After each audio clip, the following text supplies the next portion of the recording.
আল্লাহ রাব্বুল আলামিনের শুকরিয়া আদায় বিভিন্ন অঙ্গ প্রত্যঙ্গের মাধ্যমে শুকরিয়া আদায় করতে হবে। আল্লাহ পাক মুখ দান করেছেন, মুখের শুকরিয়া আদায় হচ্ছে আল্লাহ পাকের কৃতজ্ঞতা স্বীকার করা, মুখ দিয়ে আলহামদুলিল্লাহ পড়া। আল্লাহ রাব্বুল আলামিন দুটি হাত দান করেছে, হাত দিয়ে আল্লাহ পাকের শুকরিয়া আদায় করতে হবে। কিভাবে শুকরিয়া আদায় করব? আল্লাহ রাব্বুল আলামিনের নির্দেশকে পালনের মাধ্যমে শুকরিয়া আদায় করতে হবে। আল্লাহ রাব্বুল আলামিন দুটি চক্ষু দান করেছেন, দুটি চক্ষু দিয়ে আল্লাহ পাকের কেমনে শুকরিয়া আদায় করব? আল্লাহ পাক দুটি চক্ষু দান করলেন, বান্দারে দুটি চোখ দিয়ে তুমি ভালো ভালো জিনিস দেখো, ভালো ভালো জিনিস দেখার মাধ্যমে আমি আল্লাহ রাব্বুল আলামিনের নিয়ামতের শুকরিয়া আদায় করো।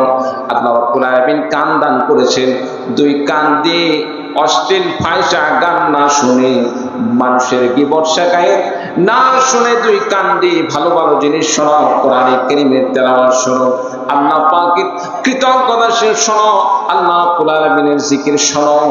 এভাবে প্রত্যেকটা অঙ্গ প্রত্যঙ্গের জন্য আল্লাহ রাব্বুল আলামিন আলাদা আলাদা শুকরিয়ার ব্যবস্থা করে দিয়েছেন। বলুন সুবহানাল্লাহ। আসসালামু আলাইকুম ওয়া রাহমাতুল্লাহি ওয়া বারাকাতুহু।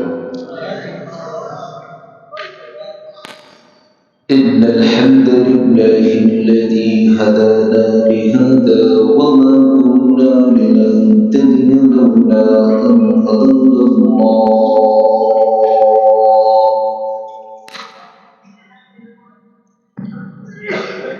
نشهد أن لا إله إلا الله وحده لا شريك له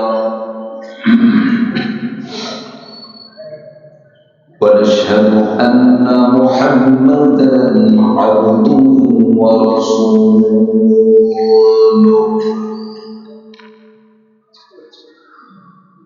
أما بعد فقد قال الله تعالى في كلامه المجيد وفرقه. أعوذ بالله من الشيطان الرجيم.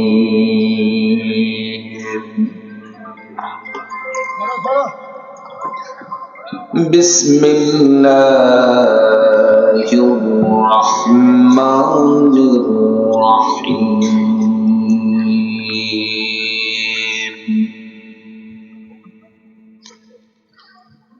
يا عباد لا خوف عليكم اليوم ولا أنتم تحزنون.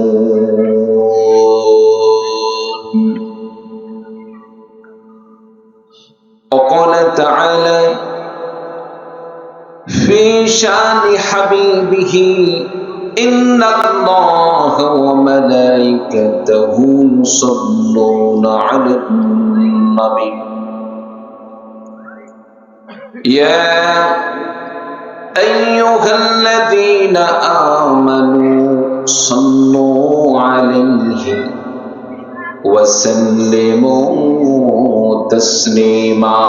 সকলে মহব্বতান দরুদ করি। اللهم صل على محمد وعلى آل محمد كما صليت على إبراهيم وعلى آل إبراهيم إنك حميد مجيد. اللهم بارك على محمد وعلى آل محمد كما باركت على إبراهيم وعلى آل إبراهيم إنك حميد مجيد. بلغ العلا بكماله كشف الدجى بجماله حسنت جميع خصاله صلوا عليه. हर घड़ी देने के तो तैयार है, हर घड़ी देने के तो तैयार है, जो न मांगे उससे तो बेजार है. बलगल उला बिकमालिही كشف الدجى بجماله حسنت جميع خصاله صلوا عليه नहीं दो जहां में मिसाल मोहम्मद जमाल खुदा ही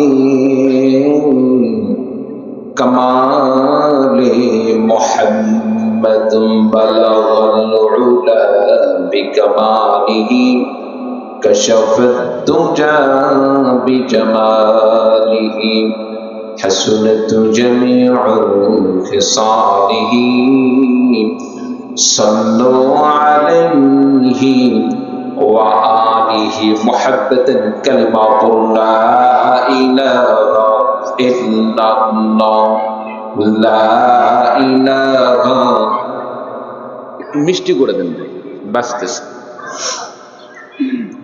লা ইলাহা ইল্লাল্লাহ লা ইলাহা ইল্লাল্লাহ লা ইলাহা ইল্লাল্লাহ লা ইলাহা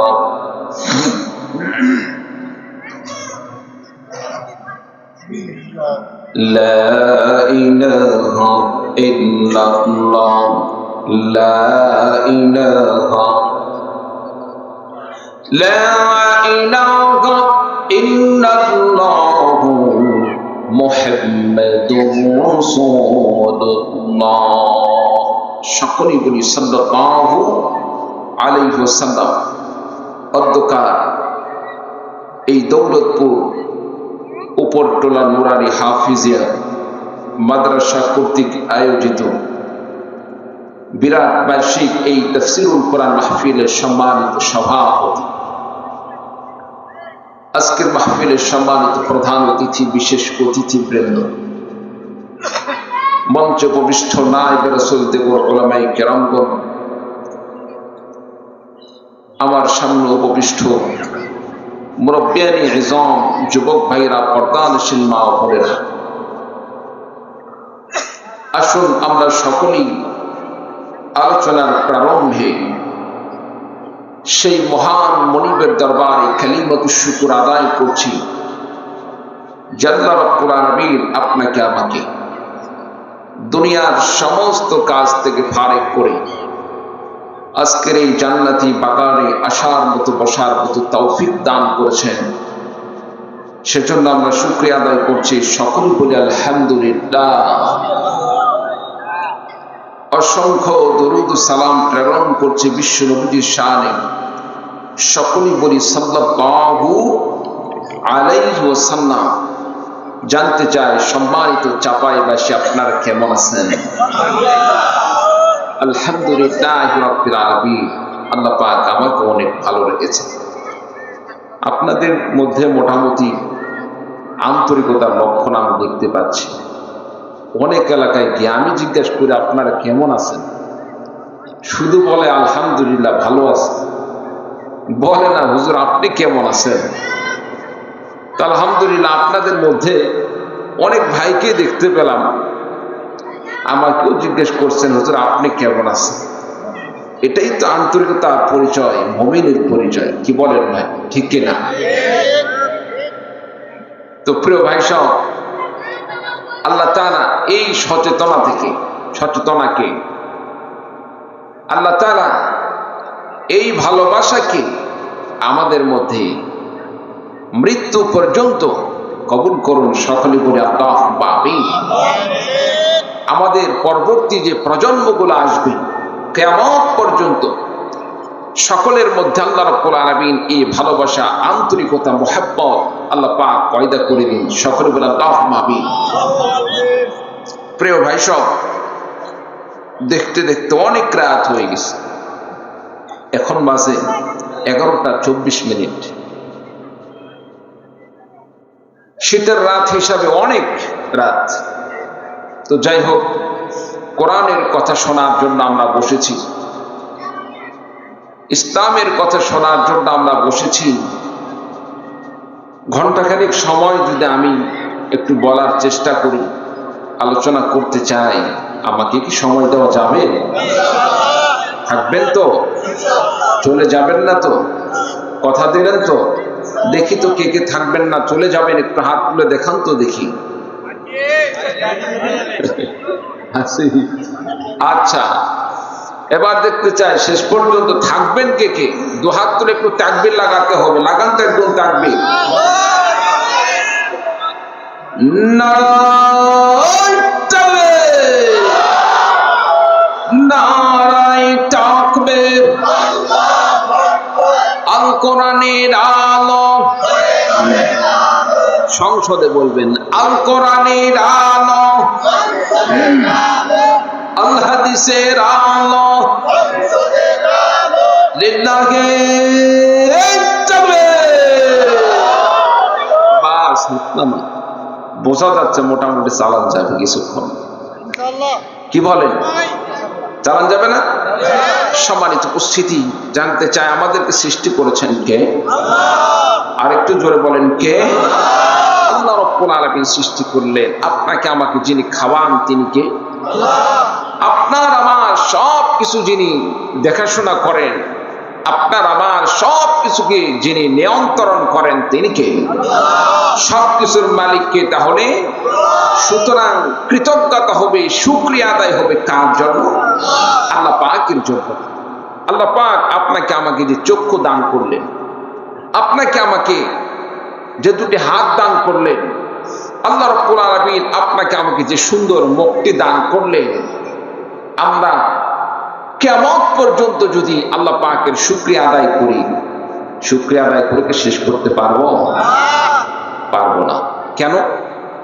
চোখের জায়গায় যদি আল্লাহ মুখ তুলে দিতেন আর মুখের জায়গায় যদি আল্লাহ চোখ দিতেন কেমন হতো? নাকের জায়গায় যদি আল্লাহ মুখ দিতেন আর মুখের জায়গায় যদি আল্লাহ নাক তুলে দিতেন কেমন লাগতো? খারাপ লাগতো না? দেখতেও খারাপ লাগতো, আমাদের স্বাভাবিকভাবে খাইতেও সমস্যা হতো। কারণ নাক উপরে আছে, নাক দিয়ে আগে আমরা নিঃশ্বাস নিই, নাক দিয়ে শুনতে পারি যে খাবারটা কেমন, স্বাদ কেমন হতে পারে, এর ঘ্রাণ কেমন, তারপরে আমরা খাই। নাক যদি উপরে নিচে দেওয়া হতো আর মুখ উপরে দেওয়া হতো, দেখা যাচ্ছে মুখে খাইতে খাইতে দুই একটু যদি নিচে পড়ে যায়, নাকের ভিতর গিয়ে তালা থেকে আটকে যেত। কি বলেন, ঠিক কিনা?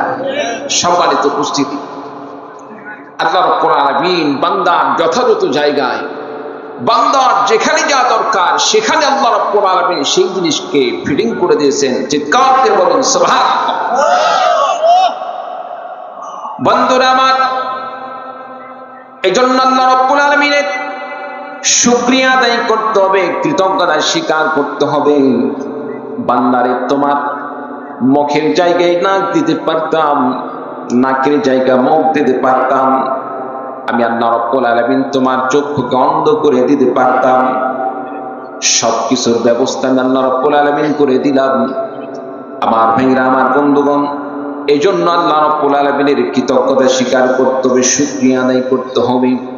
বান্দা যদি আল্লাহ রাব্বুল আলামিনের শুকরিয়া আদায় করে, আল্লাহ রাব্বুল আলামিন বান্দার নিয়ামতের মধ্যে আল্লাহ পাক বরকতে ভরপুর করে দেন।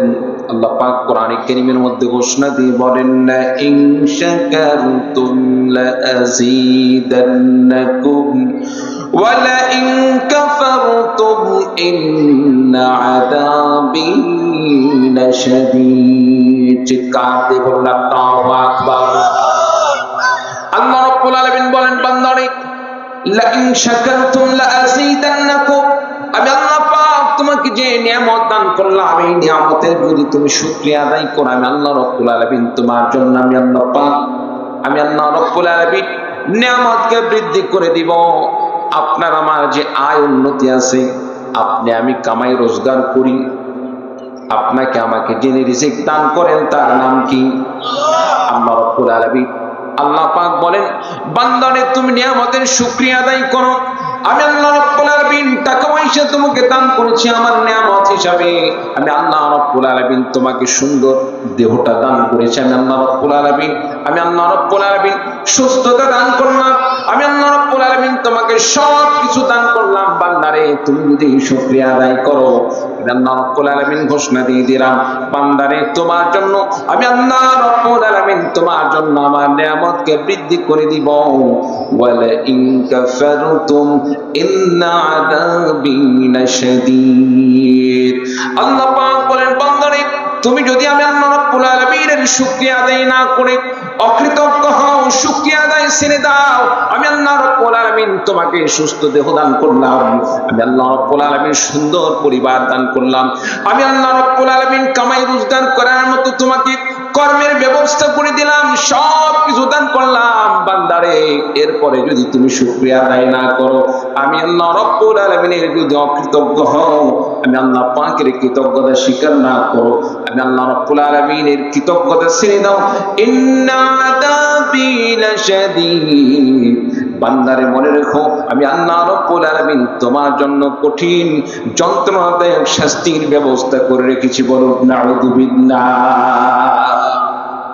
সম্মানিত উপস্থিতি, বান্দা শুকরিয়া আদায় করলে বান্দার নিয়ামত আল্লাহ তাআলা বৃদ্ধি করে দেন, বান্দার নিয়ামতের মধ্যে আল্লাহ পাক বরকতে ভরপুর করে দেন।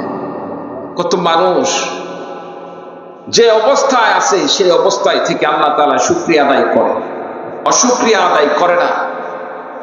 আল্লাহ পাকের নামাজ আদায় করে, আল্লাহ পাকের প্রত্যেকটা নির্দেশ পালন করে। সাউন্ডটা একটু কেমন দাম লাগতেছে ভাই, দেখেন তো একটু আরেকটু মজাদার করেন, আপনারা করতে পারেন ইনশাআল্লাহ। সম্মানিত উপস্থিতি, ভাইদের হাতে আলহামদুলিল্লাহ সবকিছু তো তাদের হাতে আছে, একটু চেষ্টা করে আর কি, এর মধ্যে অনেক সময় কম বেশি হয়ে যায়। তো প্রিয় ভাই সব,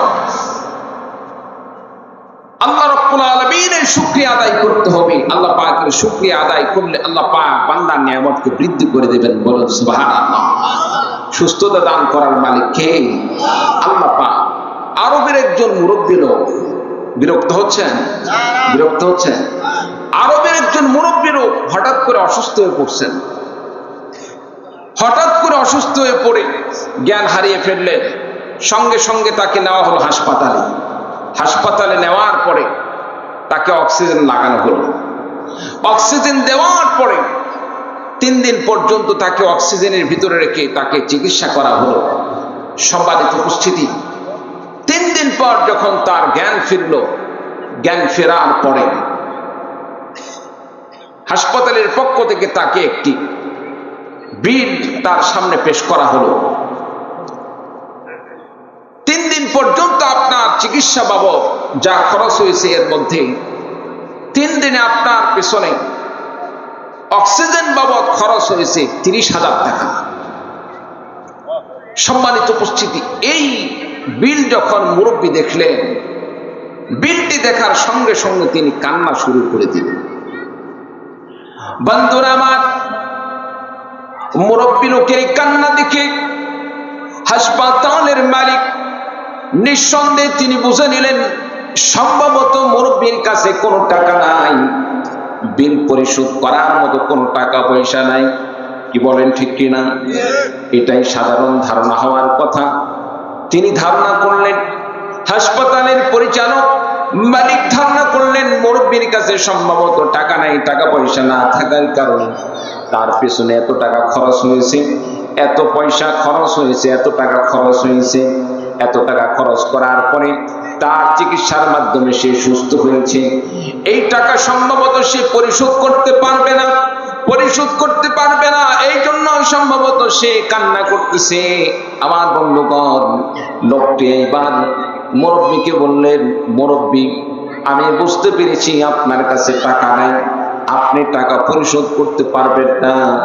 আপনার কোনো চিন্তার কারণ নেই, আপনার কোনো টেনশনের কারণ নেই। আমি ঘোষণা দিয়ে দিলাম, আপনার সকল যত টাকা বিল এসেছে, বিশেষ করে অক্সিজেন বাবদ যে 30,000 টাকা এসেছে, আমি 30,000 টাকা আপনার জন্য মওকুফ করে দিলাম। বলুন সুবহানাল্লাহ। মুরব্বী লোকটি এইবার হাসপাতালের মালিককে লক্ষ্য করে বললেন, না রে বোকা, তুমি এই মনে করো না যে আমি গরিব মানুষ, আমি মিসকিন মানুষ, আমি ফকির মানুষ। বিষয়টা এরকম নয়। আমি তো আরবের একজন লোক, আমি তো মক্কার একজন লোক, আরবের একজন লোক। আমার টাকা পয়সার অভাব নেই, আল্লাহ রাব্বুল আলামিন আমাকে অনেক টাকা পয়সা দান করেছেন, অনেক সম্পদ দান করেছেন, সেই টাকা পয়সার কাছে 30,000 টাকা কিছুই নয়, আমি মুহূর্তের মধ্যেই টাকাটা দিয়ে দিতে পারি। কিন্তু আমার কান্নার মূল কারণটা হলো কি জানো? আমার কান্নার মূল কারণ হলো দুনিয়াতে সামান্য 3 দিন পর্যন্ত, সামান্য 3 দিন পর্যন্ত দুনিয়ার সামান্য এই 3 দিন পর্যন্ত আল্লাহ পাকের সরাসরি অক্সিজেন বাদ দিয়ে কৃত্রিম ভাবে অক্সিজেন গ্রহণ করে বেঁচে থাকার জন্য যদি 30,000 টাকা নিঃশ্বাস নেওয়ার জন্য বিল ওঠে, আল্লাহ রাব্বুল আলামিন জন্মের পর থেকে যেমন পর্যন্ত কত ঘন্টা গেল, কত দিন গেল, কত বছর চলে গেল, কত যুগ চলে গেল, একটা দিন আল্লাহ রাব্বুল আলামিন আমাকে বললেন না বান্দারে, একবার অক্সিজেন গ্রহণ করলে, একবার নিঃশ্বাস নিলে তোমাকে এত টাকা দান করতে হবে। আল্লাহ রাব্বুল আলামিন আমাকে এতদিন পর্যন্ত বিনা টাকায় বিনা পয়সায় আল্লাহ রাব্বুল আলামিন বিনামূল্যে যিনি অক্সিজেনের ব্যবস্থা করেছেন, সে আল্লাহ রাব্বুল আলামিন কতই না বড় মেহেরবান, বলুন সুবহানাল্লাহ। আল্লাহ পাক কত বড় দয়ালু, আল্লাহ রাব্বুল আলামিন কত বড় মেহেরবান। আল্লাহ তাআলা যদি বলতেন, বান্দা তুমি নিঃশ্বাস নিয়েছো, আমার রাস্তায় তুমি যদি 10 টাকা দান না করো, নিঃশ্বাস ফেলার আমি সুযোগ দিব না। আল্লাহ ইচ্ছা করলে পারতেন কি পারতেন না? এ ভাই কথা বুঝেন নাই? আল্লাহ ইচ্ছা করলে পারতেন কি পারতেন না? আল্লাহ তাআলা তো সরাসরি ধরেন না, আল্লাহ তাআলা বান্দাকে ছাড় দিয়ে রাখে, আল্লাহ তাআলা বান্দাকে সুযোগ দেন। বান্দা তোমার জন্য যে সমস্ত জিনিস সবচাইতে বেশি প্রয়োজন, সে সমস্ত জিনিসগুলোকে আমি আল্লাহ রাব্বুল আলামিন তোমার জন্য ফ্রি করে দিলাম, স্বল্প মূল্যে তোমার জন্য ব্যবস্থা করে দিলাম, বলুন সুবহানাল্লাহ। আচ্ছা বলেন তো দেখি, মুখের খাবার আগে দরকার নাকি নাকের খাবার আগে দরকার? নাকের খাবার আগে দরকার। কারণ মুখের খাবার যদি আপনি 2-3 দিন নাও খেয়ে থাকেন তাও বাঁচতে পারবেন, কিন্তু নাকের খাবার যদি আপনি না নিতে পারেন, আপনি যদি নিঃশ্বাস না নিতে পারেন, আপনি নিঃশ্বাস না ছাড়তে পারেন, আপনি বাঁচবেন না, আপনি বাঁচতে পারবেন না। আল্লাহ তাআলা মুখের খাবারের দাম আপনার জন্য আমার জন্য বিভিন্ন জিনিস দান করেছেন। বাজারে এক একটি জিনিসের এক এক রকম দাম। চাউল কিনতে যান, চাউলের দাম আছে, তারপরে মাছ তরকারি ইত্যাদি কিনতে যান, সেগুলোর দাম আছে। কিন্তু দুনিয়াতে আপনি কোনো জায়গায় গেলে আল্লাহ তাআলা প্রাকৃতিক ভাবে যে পানির ব্যবস্থা করে দিয়েছেন, আপনি যেখানেই যান কোনো জায়গায় গিয়ে পানি চাইলে কোনো সহৃদয়বান ব্যক্তি পানি না দিয়ে আপনাকে ফিরিয়ে দিতে পারবে না। চিল্লা বলেন ঠিক কিনা? কোনো হোটেলে গিয়ে যদি বলেন, ভাই আমাকে খিদা লাগছে, আমি একটু ভাত খাবো, আমাকে একটু খাওয়ান, খাওয়ার পরে টাকা ছাড়া কি আপনাকে বাড়িতে যাইতে দিবে? দোকান থেকে বের হতে দিবে? দিবে না। খাবার সাথে সাথে আপনাকে ধরে টাকা নিবে। আপনার এত বিল আসছে, 100 টাকা, 150 টাকা, 200 টাকা, হয়তো কিছু বিল কম নিতে পারে।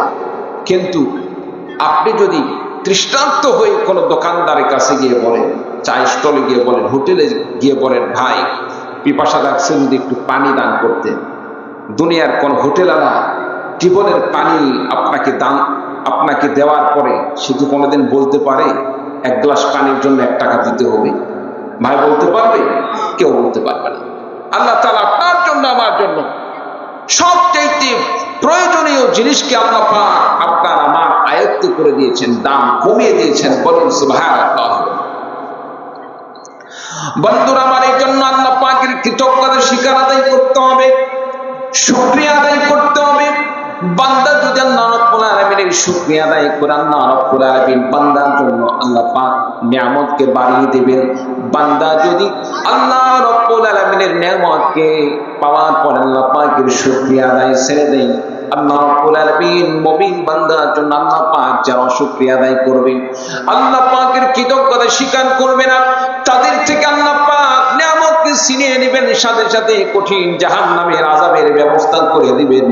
এজন্য আপনাকে আমাকে শুকরিয়া আদায় করতে হবে। আমার ভাইরা, আমার বন্ধুগণ, এজন্য আল্লাহ রাব্বুল আলামিন আপনাকে আমাকে সুস্থতা দান করেছেন। আল্লাহ পাক উত্তম রিজিকের ব্যবস্থা দান করেছেন। সব কিছু করতে পারে আল্লাহ পাকের শুকরিয়া আদায় করতে হবে। আল্লাহ রাব্বুল আলামিনের যদি কৃতজ্ঞতা স্বীকার আদায় না করি, শুকরিয়া আদায় না করি, আল্লাহ রাব্বুল আলামিন কঠিন আযাবের সম্মুখীন করবেন। বলুন নাউযুবিল্লাহ। সম্মানিত উপস্থিতি, তাহলে আল্লাহ পাকের শুকরিয়া আদায় করব কিভাবে? শুধু আলহামদুলিল্লাহ পড়া এটাই কি শুকরিয়া আদায়? না। আল্লাহ রাব্বুল আলামিনের শুকরিয়া আদায় বিভিন্ন অঙ্গ প্রত্যঙ্গের মাধ্যমে শুকরিয়া আদায় করতে হবে। আল্লাহ পাক মুখ দান করেছেন, মুখের শুকরিয়া আদায় হচ্ছে আল্লাহ পাকের কৃতজ্ঞতা স্বীকার করা, মুখ দিয়ে আলহামদুলিল্লাহ পড়া। আল্লাহ রাব্বুল আলামিন দুটি হাত দান করেছে, হাত দিয়ে আল্লাহ পাকের শুকরিয়া আদায় করতে হবে। কিভাবে শুকরিয়া আদায় করব? আল্লাহ রাব্বুল আলামিনের নির্দেশকে পালনের মাধ্যমে শুকরিয়া আদায় করতে হবে। আল্লাহ রাব্বুল আলামিন দুটি চক্ষু দান করেছেন, দুটি চক্ষু দিয়ে আল্লাহ পাকের কেমনে শুকরিয়া আদায় করব? আল্লাহ পাক দুটি চক্ষু দান করলেন, বান্দারে দুটি চোখ দিয়ে তুমি ভালো ভালো জিনিস দেখো, ভালো ভালো জিনিস দেখার মাধ্যমে আমি আল্লাহ রাব্বুল আলামিনের নিয়ামতের শুকরিয়া আদায় করো। আল্লাহ রাব্বুল আলামিন কান দান করেছেন, দুই কান দিয়ে অশ্লীল ফাহিশা গান না শুনে, মানুষের গীবত শেখায়েত না শুনে, দুই কান দিয়ে ভালো ভালো জিনিস শোনো, কোরআনে কারীমের তেলাওয়াত শোনো, আল্লাহ পাকের কৃতজ্ঞতা শোনো, আল্লাহ রাব্বুল আলামিনের জিকির শোনো। এভাবে প্রত্যেকটা অঙ্গ প্রত্যঙ্গের জন্য আল্লাহ রাব্বুল আলামিন আলাদা আলাদা শুকরিয়ার ব্যবস্থা করে দিয়েছেন। বলুন সুবহানাল্লাহ। একটু কালিমা পড়ুন, লা ইলাহা ইল্লাল্লাহ, লা ইলাহা। রিভাব দেন ভাই, এটাতে ওটাতে রিভাব দেন। লা ইলাহা ইল্লাল্লাহ, লা ইলাহা সুবহানাল্লাহ ওয়ালহামদুলিল্লাহ, লা ইলাহা ইল্লাল্লাহ, লা ইলাহা, লা ইলাহা ইল্লাল্লাহ মুহাম্মাদুর রাসূলুল্লাহ। সকলে বলি সাল্লাল্লাহু আলাইহি ওয়াসাল্লাম। প্রিয় ভাই সব, আল্লাহ পাকের শুকরিয়া আদায় করতে গিয়ে আপনাকে আমাকে আল্লাহ পাক যতগুলো বিধান দান করেছেন, আল্লাহ রাব্বুল আলামিন আমল দান করেছেন, সমস্ত ইবাদত করতে হবে, আমল করতে হবে। যেমন আল্লাহকে খুশি করার জন্য আমরা নামাজ পড়ি, নামাজ পড়ি কার জন্য? আর জোরে বলেন না ভাই, কার জন্য? রোজা রাখি কার জন্য? হজ করি কার জন্য? যাকাত দিই কার জন্য? ঠিক তেমনি ভাবে নামাজ, রোজা, হজ, যাকাতের মতো আপনাকে আমাকে আল্লাহ পাকের আরেকটি ফরজ বিধান আছে, সেই বিধানটাও আপনাকে আমাকে আল্লাহর জন্যই পালন করতে হবে। আল জিহাদু ফি সাবিলিল্লাহ। চিৎকার দিয়ে বলুন ঠিক কিনা? আমাদের সমাজে কিছু মানুষ আছে সুবিধাবাদী, আছে না নাই? সুবিধাবাদী যখন নিজের আয়ত্তে আসে, নিজের পক্ষে আসে, তখন সেটাকে নিয়ে অনেক নিজে সাপোর্ট করে, সেটাকে তোলপাল করে। কিন্তু যখন ইসলামের কোন জিনিস যখন তার বিরুদ্ধে চলে যায়, মনের চাহিদার বাহিরে চলে যায়, তখন আর তাকে ইসলামের পক্ষে দেখা যায় না। এইরকম আছে না নাই?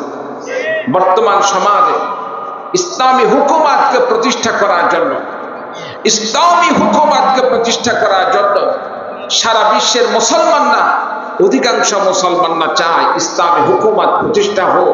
কারণ ইসলামী হুকুমাত প্রতিষ্ঠা না হলে ইসলামকে আপনি পরিপূর্ণভাবে পালন করতে পারবো না, ইসলামকে পরিপূর্ণভাবে আপনি মেনে চলতে পারবো না। কারণ নামাজ পড়তেছে কোনো বাধা নেই, রোজা রাখতেছে কোনো বাধা নাই, যাকাত দিচ্ছে কোনো বাধা নাই। আল্লাহ তাআলা কোরআনে কারীমের মধ্যে আল্লাহ পাক, আল্লাহ রাব্বুল আলামিন কোরআনের বিধান দিয়ে রাষ্ট্র পরিচালনা করার কথাও বলছেন। আল্লাহ পাক কোরআনে কারীমের মধ্যে বিচার ব্যবস্থা দান করেছেন। আল্লাহ রাব্বুল আলামিন কোরআনে কারীমের মধ্যে সমাজ ব্যবস্থা দান করেছেন। আল্লাহ রাব্বুল আলামিন কোরআনে কারীমের মধ্যে রাষ্ট্রনীতি দান করেছেন।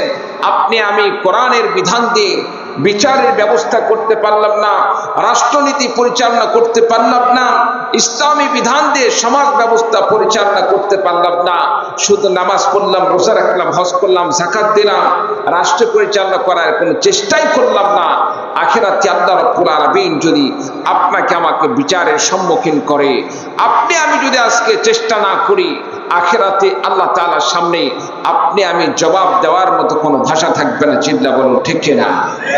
সম্মানিত উপস্থিতি, দলমত নির্বিশেষে একটি জিনিস মনে রাখতে হবে, আপনি আমি কিন্তু মুসলমান, আপনি আমি মুসলমান, আপনাকে আমাকে ইসলামের পক্ষে থাকতে হবে। ইসলামের পক্ষে থাকতে গিয়ে কে খুশি হলো আর কে বেজার হলো এটা দেখার সময় নেই। ইসলামের পক্ষে প্রয়োজনে আপনাকে আমাকে সাহাবায়ে কেরামদের মতো ইসলামের জন্য রক্ত দিতে হবে, জীবন দিতে হবে। ইসলামের পক্ষে রক্ত এবং জীবন দিতে কোন কোন ভাই প্রস্তুত আছেন? দুহাত তুলে আল্লাহকে দেখিয়ে দিই। আল্লাহ তাআলা আমাদের সকলকে কবুল করুন, বলুন আমিন। বাস হাত্তামান বলতে পারেন, হুজুর কিভাবে জীবন দেব, ইসলামের জন্য কেমনে জীবন দেব? রাসূলের সাহাবায়ে কেরামদের জীবনে লক্ষ্য করে দেখুন, সাহাবায়ে কেরামরা কিভাবে ইসলামের পক্ষে জীবন উৎসর্গ করছেন। কি ভাই বিরক্ত হচ্ছেন? বিরক্ত হচ্ছেন? বন্ধুরা আমার, নবীর সাহাবী হযরতে মুসাব ইবনে উমাইর রাদিয়াল্লাহু তাআলা আনহুর জীবনে পড়ে দেখুন, ইসলামের জন্য নিজের জীবনকে কুরবানি কেমনে করলেন। হযরতে আব্দুর রহমান ইসলাম গ্রহণ করার পূর্বে, ইসলাম আনার পূর্বে যার নাম ছিল আব্দুল উজ্জা, তার জীবনী পড়ে দেখুন কিভাবে তারা ইসলাম গ্রহণ করলেন, ইসলামের জন্য কেমনি তারা জীবনকে কোরবানি করে দিলেন। আমার ভাইরা, আমার বন্ধুগণ, এতগুলো তো ঘটনা বলার সুযোগ নেই, সময় নেই। স্বল্প টাইমের মধ্যে আপনাদের সামনে দু একটি আলোচনা করে আমি শেষ করে দিব। বন্ধুরা আমার, নবীন সাহাবী হযরতে আব্দুল্লাহ রাদিয়াল্লাহু তাআলা আনহু ইসলাম গ্রহণ করার পূর্বে নাম ছিল আব্দুল উজ্জা। নামটা কি? আব্দুল উজ্জা। আব্দুল উজ্জা রাসূলুল্লাহ সাল্লাল্লাহু আলাইহি সাল্লামের বিখ্যাত সাহাবী। ইসলাম গ্রহণ করার পূর্বে নাম ছিল আব্দুল উজ্জা। পিতাকে ছোট্টকালে হারিয়েছেন। পিতাকে ছোট্টকালে হারানোর কারণে দেখাশোনার দায়িত্ব নিয়ে নিলেন চাচাই। চাচা তার দেখাশোনা করেন, তার ভরণ পোষণ সব কিছু ব্যবস্থা করে দেন। আমার ভাইরা, আমার বন্ধুগণ, এক পর্যায়ে আব্দুল উজ্জা যখন ইসলাম গ্রহণ করলেন, এক পর্যায়ে ইসলাম গ্রহণ করলেন। ইসলাম গ্রহণ করার পরে চাচা যখন জানতে পারলেন আব্দুল উজ্জা আগের ধর্মে নেই, বাপ দাদার ধর্মে নেই, সে ইসলাম গ্রহণ করেছে। ইসলাম গ্রহণ করার সঙ্গে সঙ্গে আব্দুল উজ্জাকে বলল, আব্দুল উজ্জারে তুমি নাকি ইসলাম গ্রহণ করেছো? আব্দুল উজ্জা বললেন, চাচা শুধু ইসলাম গ্রহণ করা নয়, শুধু আমি একা নয়, আমি তো চাই আপনি আমার সাথেও পড়ে নিন, আপনি আমার সাথেও সাক্ষ্য দিয়ে দিন। আব্দুল উজ্জা সঙ্গে সঙ্গে পড়ে দিলেন। চাচাকে বললেন, চাচা আপনি আমার সাথে সাথে পড়েন। আব্দুল উজ্জা পড়ে দিলেন, আশহাদু আল লা ইলাহা ইল্লাল্লাহু ওয়া আশহাদু আন্না মুহাম্মাদান আবদুহু ওয়া রাসূলুহু। আব্দুল উজ্জা যখন এই কালিমাটি পড়লেন, কালিমা পড়ার সঙ্গে সঙ্গে, কালিমায়ে শাহাদাত পড়ার সঙ্গে সঙ্গে আব্দুল উজ্জা তার প্রতি রাগান্বিত হয়ে গেলেন। তার প্রতি রাগান্বিত হয়ে যাওয়ার সঙ্গে সঙ্গে আব্দুল উজ্জাকে বললেন, আব্দুল উজ্জা রে, তুমি কি জানো এই কালিমা পড়ার কারণে তোমার কি শাস্তি হতে পারে? এই কালিমা পড়ার কারণে, এই সাক্ষ্য দেওয়ার কারণে তোমার কি শাস্তি হতে পারে? আব্দুল উজ্জা ডাক দিয়ে বললেন, চাচা যান, কি শাস্তি হবে জানি না, তবে কালিমা গ্রহণ করার কারণে যেই শাস্তি আসুক না কেন আমি মাথা পেতে মেনে নিতে পারি। আমি কখনো ইসলাম ছাড়তে পারি না, ঈমান ছাড়তে পারি না। এক আল্লাহর প্রতি ঈমান এনেছি, তাওহীদের ধর্ম গ্রহণ করেছি, কালিমা পড়ে মুসলমান হয়ে গিয়েছি, ইসলাম ছাড়তে পারি না। আব্দুল উজ্জাকে বললেন, তোমার সমস্ত সম্পদ আমি ছিনিয়ে নিব, কোন সম্পদের মালিক তোমাকে বানাবো না, তোমার সমস্ত সম্পদ আমি নিয়ে নিব, কারণ এই সমস্ত সম্পদটা আমি দান করেছিলাম। আমার ভাইরা, আমার বন্ধুগণ, আব্দুল উজ্জা উজ্জা বললেন, চাচা সমস্ত সম্পদ ছিনে নিতে হবে না, ইসলাম গ্রহণ করার অপরাধে যদি আপনি আমার সমস্ত সম্পদ ছিনে নিতে চান, ছিনে নিতে হবে না, আমি স্বেচ্ছায় আপনাকে সমস্ত সম্পদ ফিরিয়ে দিব। বলুন সুবহানাল্লাহ।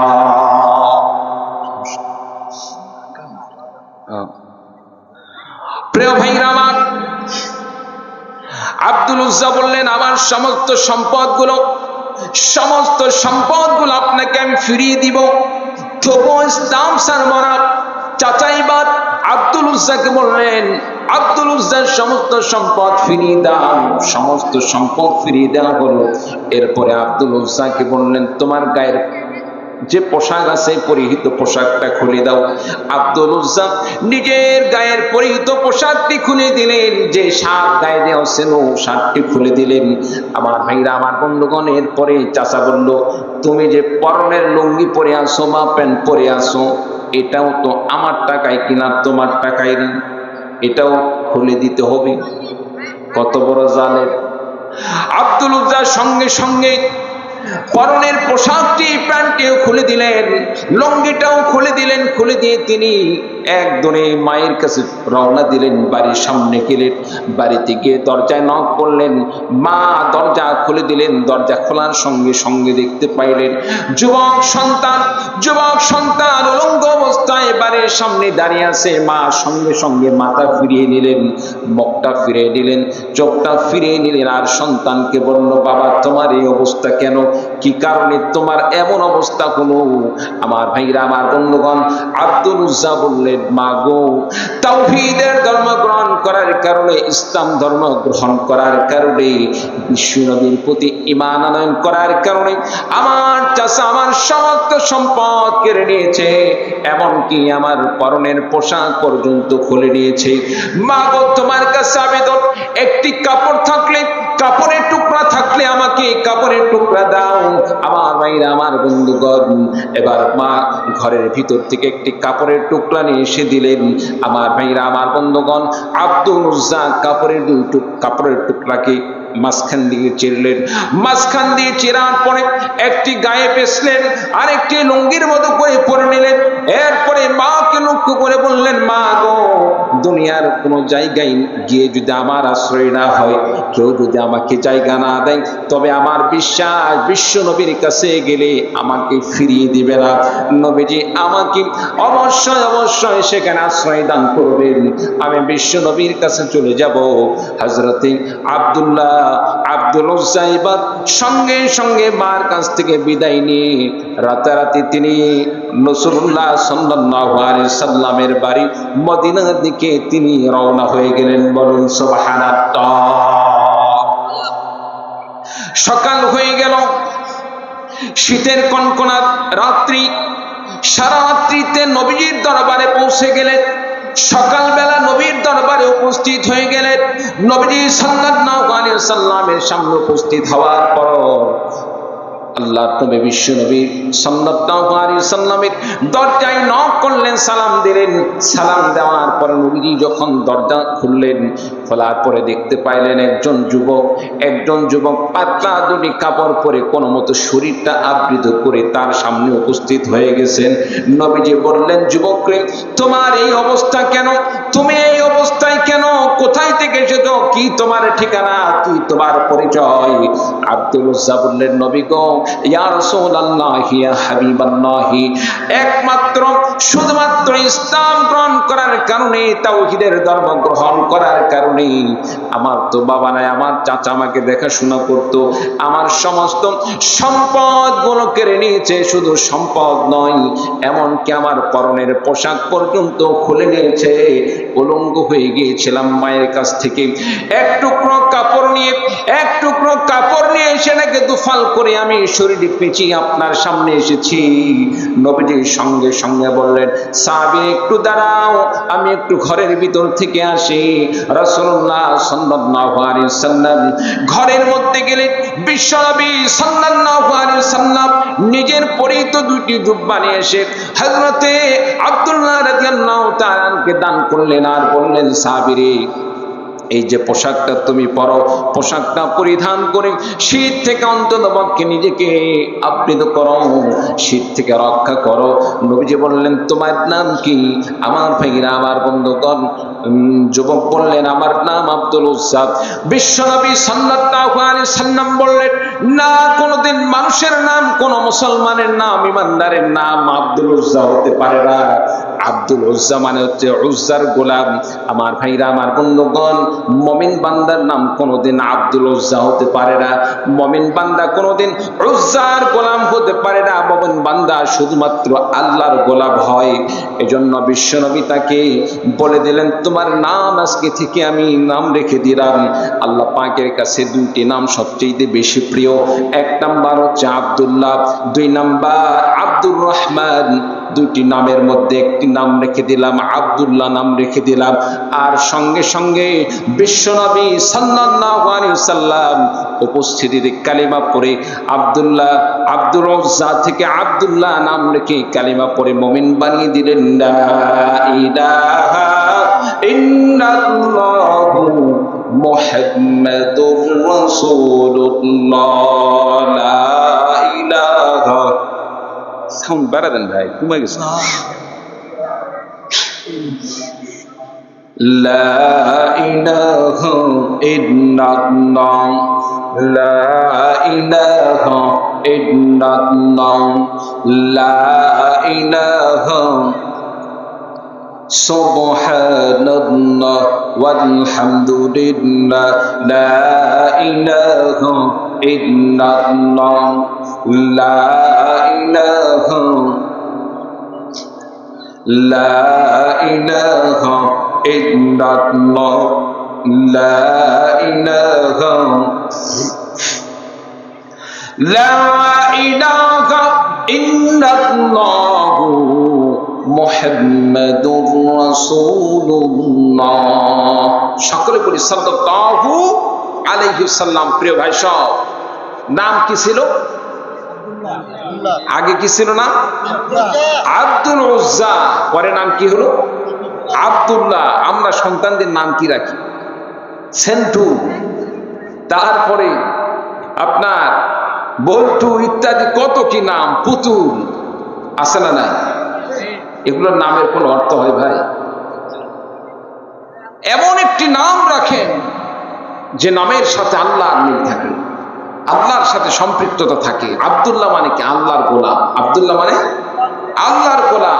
আব্দুর রহমান মানে রহমানের গোলাম। সবগুলোতে আল্লাহ আছে। রহমান এটা তো হচ্ছে আল্লাহ তাআলা একটি গুণবাচক নাম। এরপরে হাবিবুল্লাহ নাম রাখেন, আছে না? সম্মানিত উপস্থিতি, এই জন্য নাম রাখার সময় আমাদেরকে খেয়াল রাখা দরকার। কারণ আমরা অনেক সময় এমন নামগুলো রাখি, হাদিসে আসছে নামের সাথে বান্দার কামের অনেক সময় মিল হয়ে যায়, নামের প্রভাব কাজের মধ্যে পড়ে যায়। এই জন্য বান্দার নাম যদি ভালো হয়, নামের উসিলা আল্লাহ তাআলা আল্লাহ পাক বান্দাকে মাফ করে দিতে পারেন। বলুন সুবহানাল্লাহ। বন্ধুরা আমার, আব্দুল্লাহ বিশ্ব নবীর দরবারে সেখানে থাকা শুরু করে দিলেন। নবীজি সাল্লাল্লাহু আলাইহি সাল্লাম নিজের পোশাক দান করলেন, মুমিন বানিয়ে দিলেন। আব্দুল্লাহ এবার সেখানে কোরআনে কারীম তেলাওয়াত করে। নবীজি বললেন সাহাবীরা শোনো, আমার কাছে তোমার কি আর কোনো চাওয়া পাওয়া আছে? তুমি কি আমার কাছে আর কোনো কিছু চাও নেই? সাহাবী বললেন ইয়া রাসূলুল্লাহ, ইয়া হাবিবাল্লাহ, আমার তো কোনো কিছু চাওয়া নাই, তবে একটি জিনিস আপনার কাছে চাই। আপনার কাছে একটি জিনিস চাই, আপনি শুধু আমার জন্য কল্যাণের দোয়া করবেন। নবীজি সাল্লাল্লাহু আলাইহি সাল্লাম সাহাবীর জন্য দোয়া করলেন, আল্লাহ রাব্বুল আলামিন, মাবুদ গো, তোমার এই বান্দা আব্দুল্লাহর জন্য আপনি কল্যাণকামী হয়ে যাও। বান্দাকে তুমি হেফাজত করো, কাফের মুশরিকদের হাত থেকে এই বান্দার জানমালকে তুমি আল্লাহ তুমি হেফাজত করো। সাহাবী বললেন ইয়া রাসূলুল্লাহ, ইয়া হাবিবাল্লাহ, আপনি কি দোয়া করলেন? আমি তো এই দোয়া চাই না, আমি তো চাচ্ছিলাম আপনি এমন দোয়া করবেন আমি যেন আল্লাহ রাব্বুল আলামিনের রাস্তায় নিজের জীবনকে উৎসর্গ করে দেই। কাফের মুশরিকদের হাত থেকে যদি আমার জান মাল রক্ষা হয়ে যায় তাহলে তো আমি শহীদ হতে পারবো না, তাহলে তো আমি আল্লাহর রাস্তায় নিজের জীবন কুরবানি করতে পারবো না। রাসূলুল্লাহ সাল্লাল্লাহু আলাইহি ওয়াসাল্লাম বললেন, সাহাবীরা শোনো, তোমার নিয়ত যদি এরকম হয়, আল্লাহর রাস্তায় নিজের জীবনকে কুরবানি করা যদি নিয়ত হয়, নিজের জীবনকে উৎসর্গ করা যদি তোমার নিয়ত হয়ে থাকে, তোমার নিয়ত যদি সঠিক হয়, নিয়ত যদি ভালো হয়ে যায়, তোমার মৃত্যু যদি বিছানায় শুয়ে থেকেও যদি তোমার মৃত্যু হয়ে যায়, তোমার মৃত্যু যদি হাসপাতালের বিছানাতেও মৃত্যু হয়ে যায়, আল্লাহ রাব্বুল আলামিন নিয়ত সঠিক থাকার কারণে আল্লাহ রাব্বুল আলামিন তোমাকে শহীদের মর্যাদা আল্লাহ পাক দান করবেন। বলেন সুবহানাল্লাহ। সম্মানিত উপস্থিতি, রাসূলুল্লাহ সাল্লাল্লাহু আলাইহি সাল্লাম বললেন, তোমার নিয়ত যদি সঠিক থাকে, হাসপাতালের বিছানায় যদি তোমার মৃত্যু হয়, আল্লাহ পাক শহীদের মর্যাদা দান করবেন। বলুন সুবহানাল্লাহ। ভাইরা আমার, আমার বন্ধুগণ, এজন্য ইসলামের পক্ষে থাকতে হবে, ঈমান খাঁটি করতে হবে, নিয়ত সঠিক করতে হবে। বিশ্বনবী সাল্লাল্লাহু আলাইহি সাল্লাম হাদিস শরীফের মধ্যে বলেন, আখলিস দীনাকা ইয়াকফিকাল আমালুল কলিল। বিশ্বনবী বললেন, বান্দা তুমি নিয়তকে পরিশুদ্ধ করো, তোমার নিয়তকে খালিস করো। খালিস নিয়তে যদি বান্দা আল্লাহ রাব্বুল আলামিনের রাস্তায় দান করে, আল্লাহ পাকের রাস্তায় যদি খাঁটি নিয়তে সামান্য কিছু দান করে, আল্লাহ রাব্বুল আলামিন নিয়ত সঠিক থাকার কারণে, বান্দার নিয়ত সঠিক থাকার কারণে অল্প জিনিসকে আল্লাহ পাক অনেক গুণে বৃদ্ধি করে কবুল করে দেন। আর যদি বান্দার নিয়ত যদি সঠিক না থাকে, অনেক দান করলো কিন্তু নিয়তের মধ্যে গড়বড়, আল্লাহ রাব্বুল আলামিনের কাছে বান্দা হাজার গুণে বেশি দান করলো, আল্লাহ পাকের কাছে এক কিঞ্চিত পরিমাণও কবুল হবে না। বলুন আউযু বিল্লাহ। সাউন্ডে খুব একটা সুবিধা পাচ্ছি না ভাই, মনিটর তো খুব সাপোর্ট দেওয়ার কথা, বুঝতেছি না। না এতক্ষণ ধরে বলতেছি ভাই, এগুলো তো আসলে। সম্মানিত উপস্থিতি, তাহলে নিয়ত খালেস করতে হবে। নিয়ত যদি আপনার আমার সঠিক থাকে, খাঁটি নিয়ত থাকলে আল্লাহ রাব্বুল আলামিন আপনার আমার আমল যদি কম হয়, আল্লাহ পাকের কাছে অল্প আমল হলে আল্লাহ পাক কবুল করবেন। বলুন সুবহানাল্লাহ। আর আমল করলাম অনেক, আল্লাহকে সন্তুষ্ট নয়, মানুষ দেখানোর জন্য করলাম। এই যে সামনে নির্বাচন, দেখবেন কত নেতা না পেরে আপনার পায়ে গিয়ে ধরবে, পা ধরে বলবে আপনার কাছ থেকে মাপ চান, আপনার জুতা আগিয়ে দিবে, আপনার লাঠি পড়ে গেছে লাঠি তুলে দিবে। শুধু তাই নয়, এই তো ধান কাটা গেল, অনেক নেতা আপনার মাঠে গিয়ে আপনি ধান কাটতেছেন, আপনাকে পাশে বসে রেখে সে ধান কাটা শুরু করে দিবে। আছে না? এ ভাই আছে না? এটা শুধু নির্বাচনের বছরই হয়, বাকি 4 বছর তারা আসে না কেন? তারা ইচ্ছা করলে আসতে পারতো না? এ ভাই কথা বলেন, আসতে পারতো না? আসতে পারতো, কিন্তু তা করে না কেন? মানুষের এই যে সেবার নামে তারা পাশে দাঁড়ায়, এটা মূলত মানুষের সেবা নয়, বরং মানুষের সামনে ওই যে মাছ শিকার করার মতো। মাছকে ধরতে হলে ছোটখাটো একটু টোপ দিতে হয়, কিছু খাবার বিলি করতে হয়। মাছকে ধরার জন্য যেভাবে টোপ দেওয়া হয়, এইরকম ভাবে তারা মানুষের স্বীকৃতি নেওয়ার জন্য, ভোট নেওয়ার জন্য মানুষের পাশে দাঁড়াচ্ছে।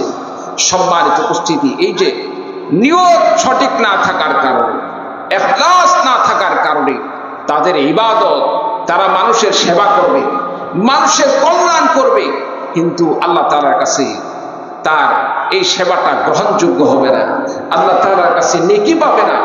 আর যদি সঠিক নিয়তে মানুষের সেবা করার উদ্দেশ্যেই যদি মানুষের পাশে দাঁড়ায়, দান খয়রাত করে, মানুষের কাজ করার সময় তার পাশে দাঁড়ায়, রাস্তাঘাট করে দেয়, আল্লাহ রাব্বুল আলামিন অবশ্যই তাকে আখিরাতে তার প্রতিদান দান করবেন। বলুন সুবহানাল্লাহ।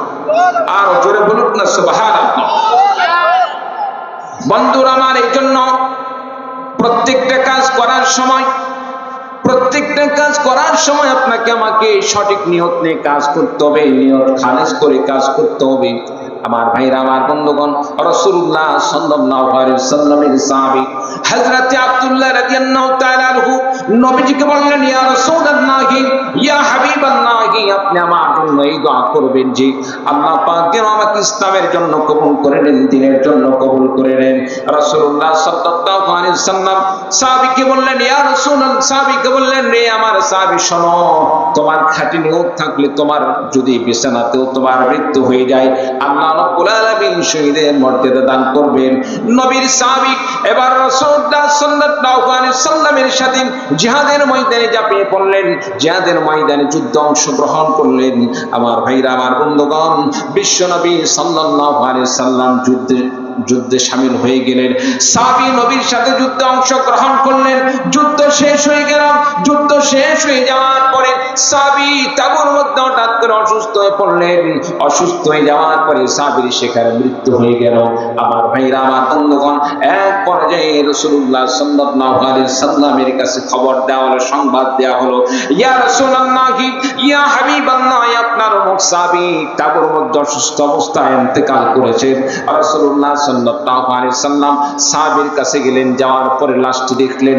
দেখার পরে বিশ্ব নবী সাল্লাল্লাহু আলাইহি ওয়াসাল্লাম সাহাবীদেরকে বললেন, রে আমার সাহাবীরা শোনো, আমার এই সাহাবীর জন্য দুই পাহাড়ের গুহার মধ্যে, দুই পাহাড়ের চিপার মধ্যে একটা কবর খনন করো।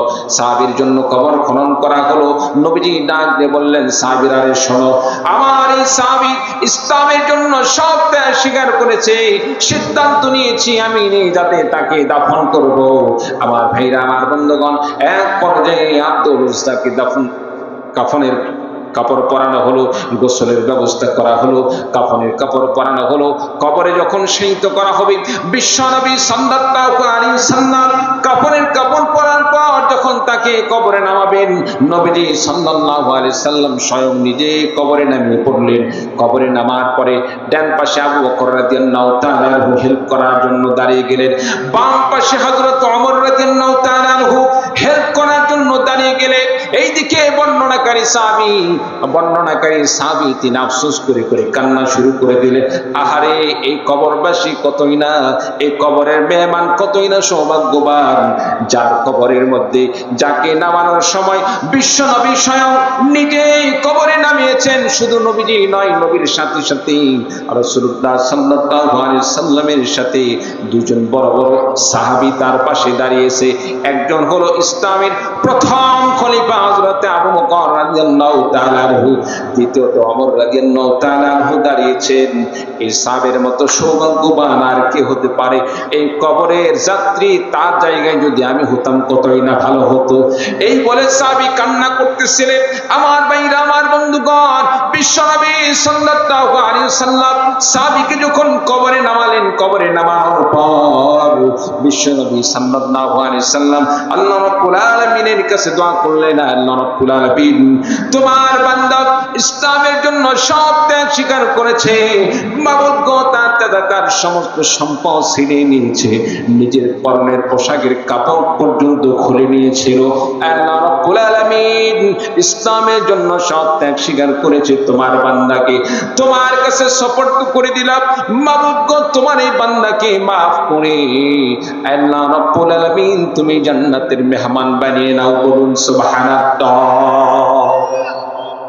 প্রিয় ভাই, সাহাবায়ে কেরামদের জীবন ইতিহাস তো এমন ছিল, যারা ইসলামের জন্য, দ্বীনের জন্য নিজের জীবনে সব কিছু ত্যাগ স্বীকার করেছে, নিজের সম্পদ বিলি করে দিয়েছে, নিজের পরনের পোশাক পর্যন্ত আল্লাহর রাস্তায় দান করেছে। আপনি আমি ইসলামের জন্য কি করেছি? কি বলে, ঠিক কিনা? আপনি আমি কি করেছি? মানুষে প্রশ্ন করলে আমরা তো বলি, আমার চাইতে আল্লাহর হলে দুনিয়াতে আর কেউ নাই, আমার চাইতে ভালো ব্যক্তি এলাকার মধ্যে আর কেউ নাই। কি বলেন ভাই, আছে না? এরকম আমরা দাবি করি কি করি না? প্রিয় ভাই, সব একটু নিজের জীবনের প্রতি খেয়াল করে দেখি, নিজের জীবনে কতটুকু ভালো কাজ করলাম, কতটুকু নেক কাজ করতে পারলাম, আর কতটুকু অন্যায় করলাম। নিজের জীবনের প্রত্যেকটা হিসাব নিকাশ আপনি আমি নিজে করতে পারি। কি বলেন, ঠিক কিনা? এজন্য এখনো সময় আছে, এখনো সময় আছে। মৃত্যু আসার আগ পর্যন্ত আল্লাহ তাআলা সুযোগ দান করেন, বান্দা তওবা করো, বান্দা তওবা করো। বান্দা যদি তওবা করে আল্লাহ রাব্বুল আলামিন তওবার উসিলায় বান্দার জীবনের সমস্ত গুনাহ খাতাকে মাফ করে দেন। বলুন সুবহানাল্লাহ। অনেকে ভাবতে পারেন, হুজুর কোনদিন তো মসজিদে গেলাম না, কোনদিন মাদ্রাসার বারান্দায় গেলাম না, কোনদিন নামাজ পড়লাম না, বরং আলেমদেরকে দেখলে টিটকারি শুরু করে দেয়। এরকম মানুষ আছে না নাই ভাই? সম্মানিত উপস্থিতি, নিজের ভুল নিজে সংশোধন করে তওবা করে যদি আল্লাহ পাকের কাছে আপনি আমি ফিরে যাই, আল্লাহ পাক বলেন, বান্দা তোমার যতই গুনাহ হোক না কেন, তোমার গুনাহ কি পরিমাণ আছে, বান্দা তুমি আমার কাছে তওবা করো, আমি আল্লাহ রাব্বুল আলামিন তোমার গুনাহকে মাফ করে দেব। বলো সুবহানাল্লাহ। আমার ভাইরা, আমার বন্ধুগণ, হতাশ হওয়ার কিছু নাই, চিন্তা করার কোনো কিছু নাই, টেনশন করার কোনো কিছু নাই। আল্লাহ রাব্বুল আলামিন কোরআন কারীমের মধ্যে বলেন, তুবু ইলাল্লাহি তাওবাতান নাসুহা। বান্দারে তুমি তওবা নাসুহা করো, আমি আল্লাহ রাব্বুল আলামিনের কাছে তওবা করো। বান্দা তুমি যদি তওবা করো, তোমার গুনাহ যদি আসমান পরিমাণ গুনাহ হয়ে যায়, তোমার গুনাহ যদি সাগরের পানি পরিমাণ হয়ে যায়, তোমার গুনাহ যদি আসমান জমিনের মাঝামাঝি যে ফাঁকা জায়গা রয়েছে এসব পরিমাণ যদি তোমার গুনাহ হয়ে যায়, তবে মনে রাখো তুমি যতই গুনার মালিক হও না কেন, আমি আল্লাহ রাব্বুল আলামিনের কাছে তওবা করো। বান্দা তওবা করলে আমি আল্লাহ পাক তোমাকে কেমনে মাফ করে জানো?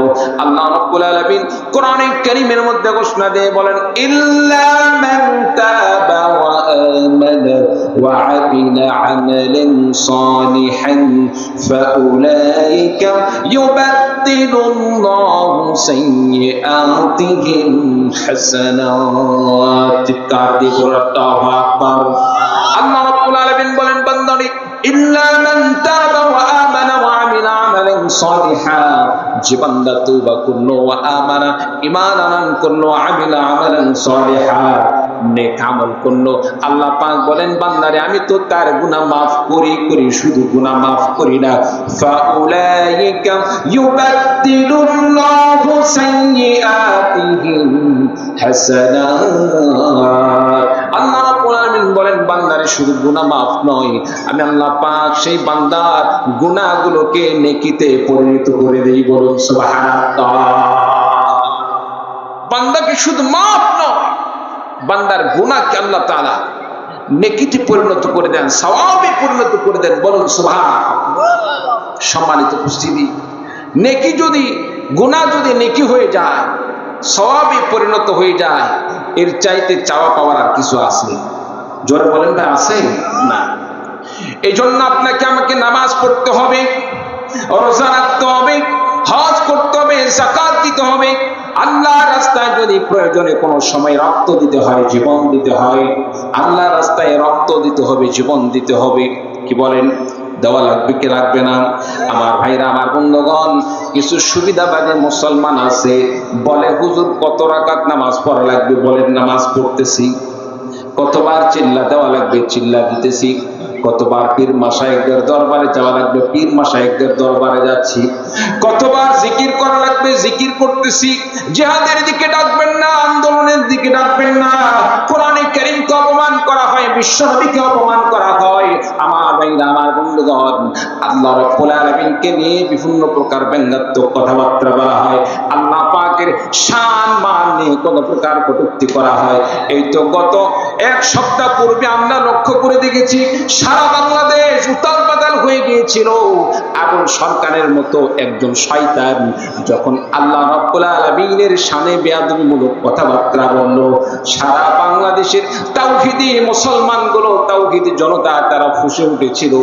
ফুঁসে উঠে ওই আবুল সরকারের বিরুদ্ধে যখন স্লোগান তুলল, আমার ভাইরা, আমার বন্ধুগণ, এর মাধ্যমে প্রমাণিত হয়ে গেল বাংলার জমিনে এখনো তাওহীদি জনতা বেঁচে আছে। চিল্লা বলুন ঠিক কিনা?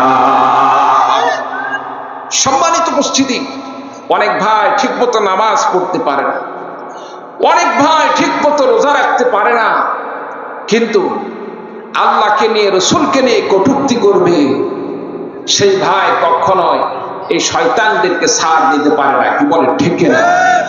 সম্মানিত উপস্থিতি, এরকম অনেক ভাই আছে। তার মানে কি নামাজ ছেড়ে দিব নাকি? নামাজ ছেড়ে দিব? নামাজ পড়তে হবে, নামাজ পড়তে হবে, সাথে সাথে এই সমস্ত বাতিলদের মোকাবেলা করতে হবে। এক শ্রেণীর ব্যক্তি আছে নামাজ রোজা সব করে, কিন্তু আল্লাহকে নিয়ে কটূক্তি করলে, নবীকে নিয়ে ব্যঙ্গ করলে, রাসূলকে নিয়ে ব্যঙ্গ করলে, কোরআনকে নিয়ে ব্যঙ্গ করলে প্রতিবাদ করে না। এই শ্রেণীর লোক আবার মনে করে সেই সবচাইতে বড় আল্লাহর ওলি। আমি তো মনে করি সে আল্লাহর ওলি নয়, সবচাইতে বড় শয়তান। কারণ আপনি আমি বাবার খেদমত করলাম ঠিক আছে, কিন্তু কেউ এসে যদি বাবাকে ধরে গালি দেয়, বাবাকে গালাগালি করে, বাবাকে মারপিট করে, আপনি আমি শুধু বাবার পা টিপলাম, কিন্তু বাবাকে মারার জন্য আমি প্রতিবাদ করলাম না, প্রতিহত করলাম না, সে কি বাবা নেককার সন্তান হতে পারে? সৎ সন্তান হতে পারে? কখনোই হতে পারে না। তাহলে সৎ সন্তানের পরিচয় কি? বাবার যদিও সে খেদমত করতে সময় পায় না, সুযোগ পায় না, শয়তানের কারণে হলেও দেখা যাচ্ছে কাছে দাঁড়াইতে পারতেছে না, কিন্তু দেখা যাচ্ছে বাবা সম্পর্কে কেউ যদি গালমন্দ করে, কটূক্তি করে, সঙ্গে সঙ্গে প্রতিবাদ করে, প্রতিহত করে, এইরকম সন্তান আছে না? না আমার ভাইরা, আমার বন্ধুগণের জন্য ঈমানের পরিচয় হলো যখনই কোনো বান্দা কাফের মুশরিকদের মুখ থেকে, বেঈমানদের মুখ থেকে, মুনাফিকদের মুখ থেকে কোরআনের বিরুদ্ধাচরণ শুনবে, ইসলামের বিরুদ্ধাচরণ শুনবে, রাসূলের বিরুদ্ধাচরণ শুনবে, আল্লাহর সম্পর্কে কটূক্তি শুনবে, মুমিন বান্দা কখনোই চুপ থাকতে পারে না। ঈমানের আগুনে জ্বলে উঠে প্রতিবাদ করবে, প্রতিহত করবে। প্রয়োজনে আল্লাহকে নিয়ে যারা, রাসূলকে নিয়ে যারা গালমন্দ করবে, আল্লাহকে নিয়ে গালমন্দ করবে, প্রয়োজনে নিজের জীবন দিয়ে হলেও, রক্ত দিয়ে হলেও, জীবন দিয়ে হলেও আল্লাহ বিদ্বেষী সমস্ত শয়তানদেরকে প্রতিহত করবে। চিৎকার দিয়ে বলুন ঠিক কিনা? আমার ভাইরা, আমার বন্ধুগণ, এই জন্য আপনাকে আমাকে নামাজ ঠিক মতো পড়তে হবে, রোজা ঠিক মতো আদায় করতে হবে, আল্লাহর রাস্তায় জিহাদ করতে হবে। আমার ভাইরা, আমার বন্ধুগণ, মুসলমান যখন ইমানদার হয়ে যায়, মুমিন বান্দা যখন কালিমা পড়ে মুমিন হয়ে যায়, মুমিন বান্দার জন্য সর্বপ্রথম যে কাজ তার উপর অর্পিত হয়ে যায়, মুমিন বান্দার জন্য সবচেয়ে গুরুত্বপূর্ণ বিষয় হলো নামাজ। মুমিন বান্দার জন্য নামাজ তার উপর দায়িত্বে চলে আসে। যে বান্দা যে ওয়াক্তে ইমানদার হলো, মুমিন হলো, মুমিন হওয়ার সঙ্গে সঙ্গে যদি জোহরের রক্ত কালিমা পড়ে, জোহর থেকে তার নামাজ ফরজ হয়ে যায়। আসরের রক্ত কালিমা পড়লে আসর থেকে তার নামাজ ফরজ হয়ে যায়। আমার ভাইরা, আমার বন্ধুগণ, নামাজ কেন করব না? নামাজ যদি কোনো বান্দা এক ওয়াক্ত নামাজ ইচ্ছাকৃতভাবে ছেড়ে দেয়, নবীজি সাল্লাল্লাহু আলাইহি সাল্লাম বলেন, মান তারাকা সালাতাম মুতাআম্মিদান ফাকাদ কাফারা। যে বান্দা এক ওয়াক্ত নামাজ ইচ্ছাকৃতভাবে তরক করলো, সে যেন কুফরি করলো। চিৎকার দিয়ে বলুন নাউযু বিল্লাহ। আর যে বান্দা নামাজ আদায় করলো, আল্লাহ রাব্বুল আলামিন সকল কাম মুমিনদের সম্পর্কে আল্লাহ পাক কোরআনে কারীমের মধ্যে আল্লাহ রাব্বুল আলামিন মুমিনদের যে সমস্ত সফলতার কথা বলেছেন, তার মধ্যে সর্বপ্রথম মুমিন বান্দার গুণ সম্পর্কে আল্লাহ পাক যা বর্ণনা করেছেন, মুমিন বান্দা ওই সমস্ত মুমিন বান্দা সফল কাম যারা নামাজের উপর যত্নবান হয়। আল্লাহ রাব্বুল আলামিন সূরাতুল মুমিনুনের মধ্যে ঘোষণা দিয়ে বলেন, قد أفلح المؤمنون الذين هم في صلاتهم خاشعون। আল্লাহ রাব্বুল আলামিন বলেন, ওই সমস্ত মুমিন বান্দারা সফল কাম, যে সমস্ত বান্দারা নামাজের মধ্যে, যে সমস্ত বান্দারা খশাআত পয়দা করে, যে সমস্ত বান্দারা খুশু খুদু তৈরি করে, নামাজের মধ্যে যারা বিনয় হয়, নামাজের মধ্যে যারা বিনয় হয়, এদিক সেদিক তাকাতাকি করে না, পাঁচ ওয়াক্ত যথাযথভাবে নামাজ আদায় করে, আল্লাহ রাব্বুল আলামিন বলেন, ওই সমস্ত বান্দারা আমি আল্লাহ পাকের কাছে সফল কাম। চিৎকার দিয়ে বলুন সুবহানাল্লাহ। সম্মানিত উপস্থিতি, সেই হিসাবে আমাদের পাঁচ ওয়াক্ত নামাজ জামাতের সাথে আদায় করা দরকার আছে না না? আর জোরে বলুন আছে না না? সম্মানিত উপস্থিতি, আপনাদের আজকে যে মূল আলোচনা আমি আপনাদের সামনে পেশ করার ইচ্ছা পোষণ করছি, মুমিন বান্দাদেরকে আল্লাহ রাব্বুল আলামিন 7টি গুণ দান করছেন। কোন মুমিন বান্দা যদি এই 7টি গুণ অর্জন করতে পারে, আল্লাহ রাব্বুল আলামিন সেই মুমিন বান্দাদেরকে জান্নাতুল ফিরদাউসের ওয়ারিস বানিয়ে দিবেন। বলুন সুবহানাল্লাহ। আচ্ছা, জান্নাতুল ফিরদাউসে আমরা কি যেতে চাই? আমরা কি পেতে চাই? কে কে জান্নাতুল ফিরদাউস পেতে চাই? একটু দুহাত করে আল্লাহকে দেখিয়ে দেন। লিল্লাহি তাকবীর, লিল্লাহি তাকবীর। আল্লাহ পাক কবুল করুন, আমিন। সম্মানিত উপস্থিতি, আল্লাহ পাক কোরআনে কারীমের মধ্যে বলেন ওই সমস্ত মুমিন বান্দা সফল কাম যাদের মধ্যে 7টি গুণ পাওয়া যায়। সম্মানিত উপস্থিতি, সূরাতুল মুমিনুনের মধ্যে আল্লাহ রাব্বুল আলামিন প্রথম 10টা আয়াত নাযিল করেছেন। অল্প সময়ে ছেড়ে দিব ভাই, ওঠাউঠি না করি, স্বল্প সময়ের মধ্যে ইনশাআল্লাহ আপনাদেরকে বিদায় দিয়ে দেব। যেহেতু রাত 12টা পার হয়ে গেছে, আপনাদেরকে বেশি রাত আমি আর কষ্ট দেব না। হ্যাঁ, দোয়া করে দিব। আচ্ছা, সম্মানিত উপস্থিতি, যেহেতু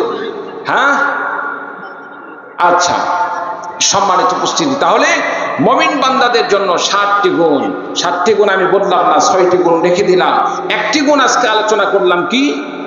5 ওয়াক্ত নামাজ যথাযথভাবে আদায় করতে হবে। রাজি আছেন তো ইনশাআল্লাহ?